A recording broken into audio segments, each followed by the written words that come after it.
Eh bien, bonjour, bienvenue sur objectivemoto.com pour un nouvel essai.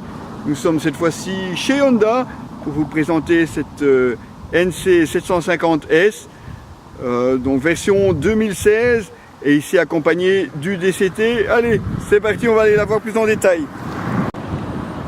Voici donc cette NC 750S version 2016. Un nouveau carénage, nouveau design en fait. Un nouveau feu avant à LED. Celui à l'arrière aussi est tout nouveau. Des disques wave à l'avant et à l'arrière. Un silencieux plus court, une nouvelle selle, on y reviendra aussi.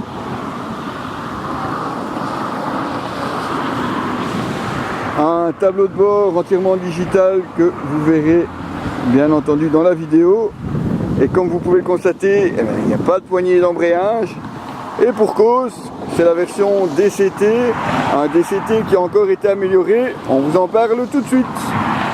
Particularité des motos NC chez Honda, c'est le réservoir qui en fait se trouve sous la selle. Et à la place à l'avant, eh bien on retrouve un coffre de rangement. Et comme vous pouvez le voir, il y a vraiment pas mal de place. Grand coffre certes, mais comme vous pouvez le voir, eh bien notre AJC R111, lui, il ne rentre pas tout à fait. On peut encore l'enfoncer un petit peu, mais on n'arrive pas vraiment à fermer le coffre. Donc si vous souhaitez vous payez cette Honda NC 750S, la X également possède le coffre réservoir. Il faudra bien entendu vérifier si votre casque y rentre. Si le réservoir est remplacé par un coffre, eh bien un petit tour de clé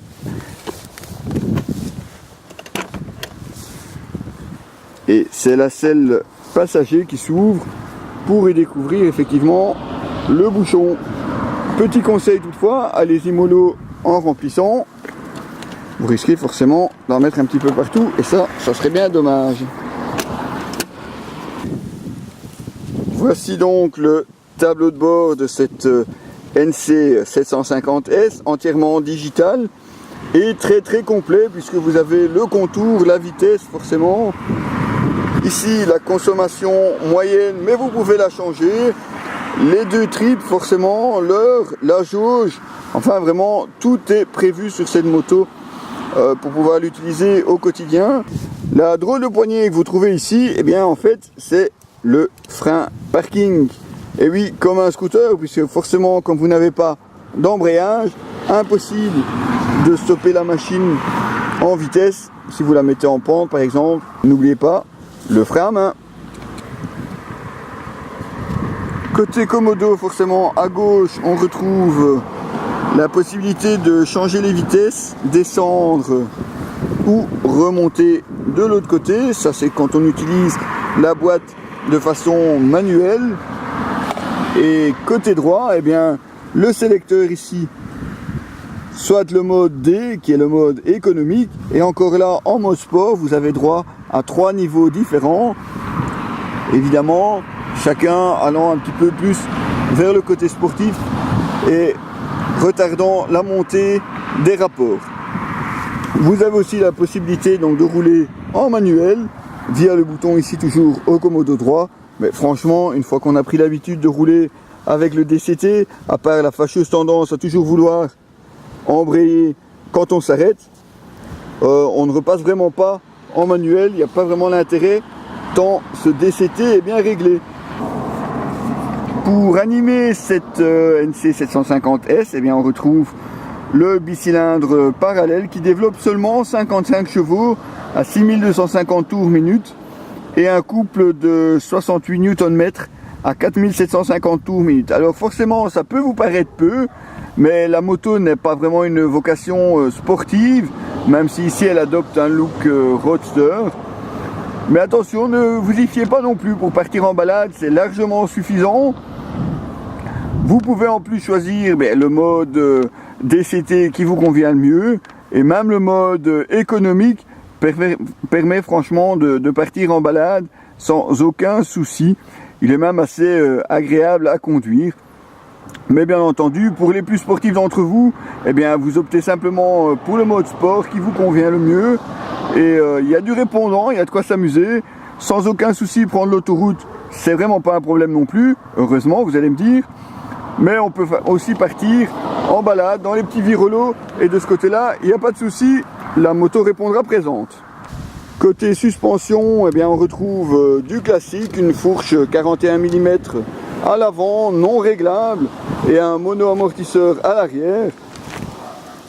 Alors certes, pas vraiment de réglage prévu sur la fourche à l'avant, mais finalement, ça se montre plutôt performant, assez confortable, même sur les mauvaises routes, et suffisamment ferme si on veut un petit peu hausser le ton.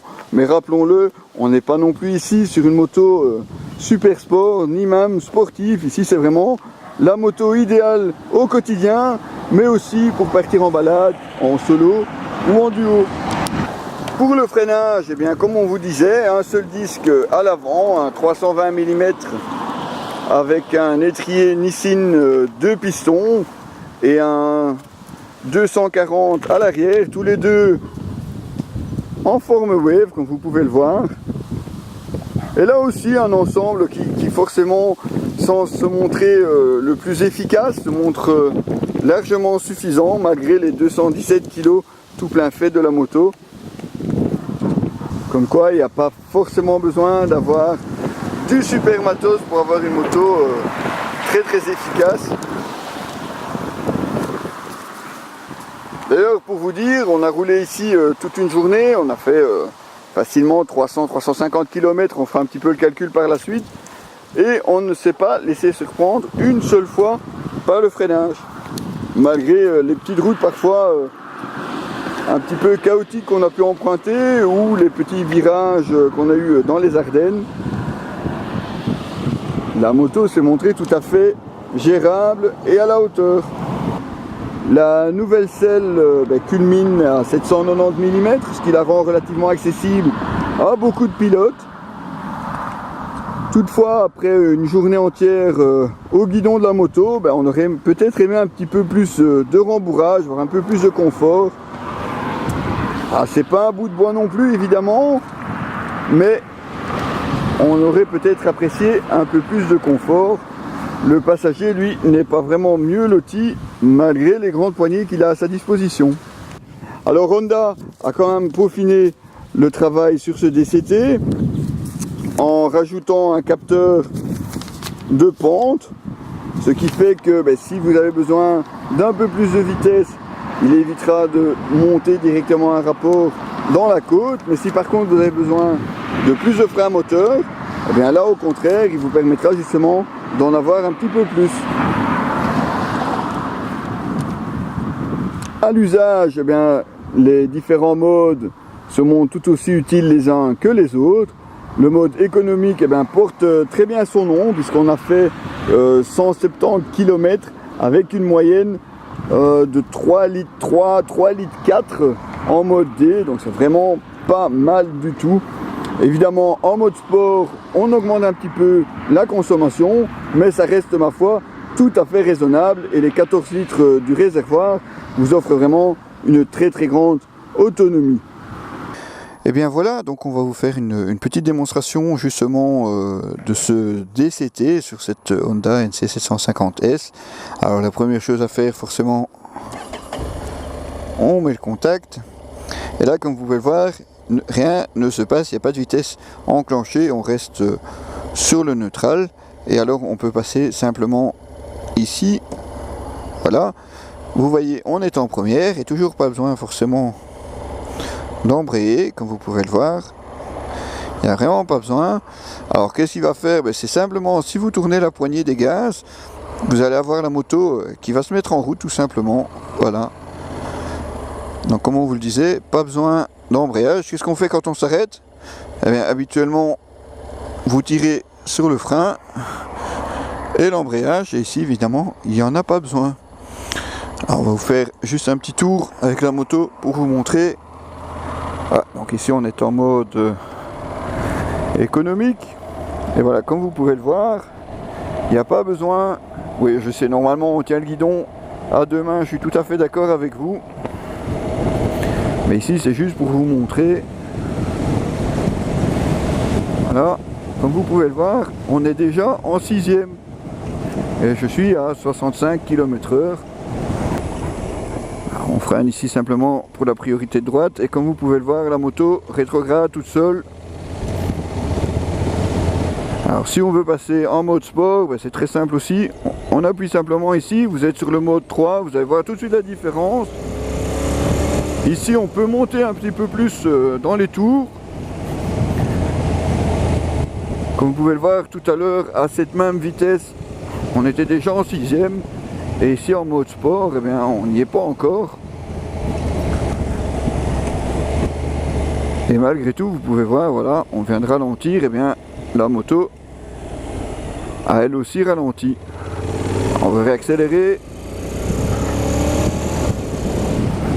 Et oui, c'est vraiment, vraiment bluffant comme système ce DCT. Voilà, et bien c'était Diabolo Steel pour objectifmoto.com pour la présentation de cette Honda NC 750S DCT. Vraiment une moto surprenante parce qu'avec le coffre qui se montre lui très pratique au quotidien ou même pour partir en balade, puisqu'on peut vraiment y mettre tout le matériel dont on a besoin. Le mode DCT, eh bien, on en pense vraiment que du bien. En plus, la consommation est vraiment très intéressante. Donc vraiment que du positif pour cette moto. Affiché 7599 €. Eh bien, finalement, pour le prix, si vous cherchez vraiment une moto qui peut allier quotidien, côté pratique et finalement le fun y est aussi, parce que c'est une moto qui se montre très maniable et très joueuse quand on lui demande. Eh bien pourquoi pas, finalement, franchissez le pas, allez tester cette moto ou la version trail, donc la NC 750X avec le DCT. Ça pourrait peut-être vous surprendre, surtout aussi si vous êtes nouveau motard ou si la moto vous tente mais que vous n'osez pas franchir le pas à cause peut-être justement de la gestion de l'embrayage et des vitesses. Eh bien une moto comme celle-ci pourrait vraiment vous convenir, puisque tout ce qui est forcément embrayage et changement de vitesse, elle va le gérer toute seule. C'est vraiment incroyable, on a vraiment l'impression que cette moto comprend ce que vous lui demandez. Si vous accélérez plus fort, elle va retarder elle-même un petit peu la montée en rapport. Si vous roulez à votre aise, eh bien, elle va simplement monter les rapports. Et même pas rare de se retrouver à 60 à l'heure, déjà en 6e. Et oui, forcément, si on veut garder une moyenne de 3,4 litres au 100, et il n'y a pas de secret, il faut économiser, éviter forcément les montées dans les tours. Voilà, donc bien une bonne surprise que nous avons fait là. Restez avec nous parce que la saison n'est pas encore finie. Il y a encore beaucoup d'autres essais. Honda, bien entendu, mais encore d'autres dans d'autres marques. A très bientôt les amis.